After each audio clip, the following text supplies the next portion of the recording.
So the nasty Labour Party are showing their true colours today, with Rachel Reeves, the Chancellor, announcing that they're going to cut the fuel allowance money given to old age pensioners, yes, old age pensioners, to help them with the increased costs on the gas and electric. It was brought in by the last government, between £200 and £300 to every pensioner in the country.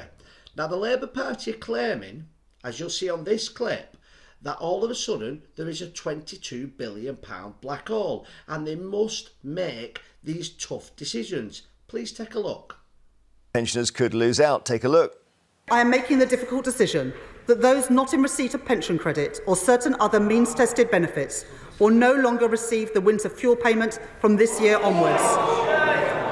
The Government will continue to provide winter fuel payments worth £200 to households receiving pension credit or £300 to households in receipt of pension credit.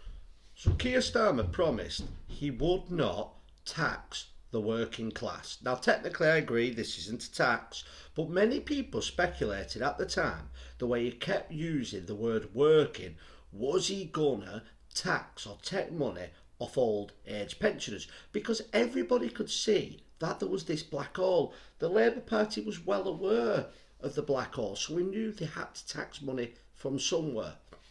Now, to take money off old age pensioners, as, by the way, he was accused of by Richie Sunak, is the most despicable thing that they could possibly take money off. These are the people who have worked their entire lives, they have saved up, they've put money into the system, and now they should just be relaxing at home, enjoying life. Now the reason the last government brought this extra money in was because of the prices that had gone up in gas and electric.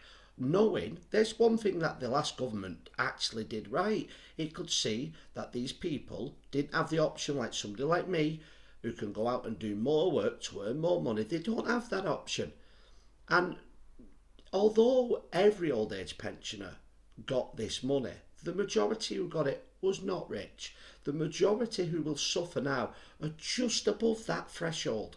On about, if you're on £18,000 a year, two people receiving a pension which gets just over £80,000 a year, you will now no longer get that £300 a year, which could cover about a month and a half's worth of gas and electric.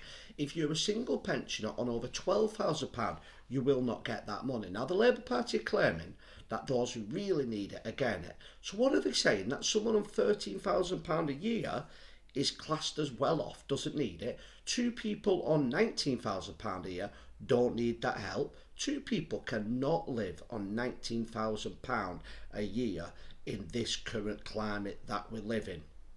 Now the Labour Party, the reason I dislike them more than the Conservative Party is because they are wolves in sheep's clothing. You know what you're going to get with the Conservatives. You know what they're going to do. And if they do something a bit better, it's a bonus. But the Labour Party come across as this caring party for the working class, for the people who have nothing. And they portrayed themselves as this throughout the general election. You imagine if they had told people that they was going to take this money off old age pensions before the election, would they have got elected? Absolutely not. And this is why I hate politics, and this is why I speak out about the things that I see are wrong, and hopefully together we can grow this channel and start having some influence and opening people's minds to what really goes on. 14 years ago we had exactly the same thing. We had a long-serving Labour government, a Conservative government come in, and then we had 10 years of austerity because they blamed the last government. It's history repeating itself. And these parliaments go through a cycle like this, and when the powers to be, the real people in charge, want to change up, they manipulate the system to change the government and then bring in all these harsh cuts. And the Labour Party, because they've had a smell of power, will go along with everything they're told to do. But please let me know in the comments your thoughts. Do you think this is right or do you think it's wrong? Thank you very much.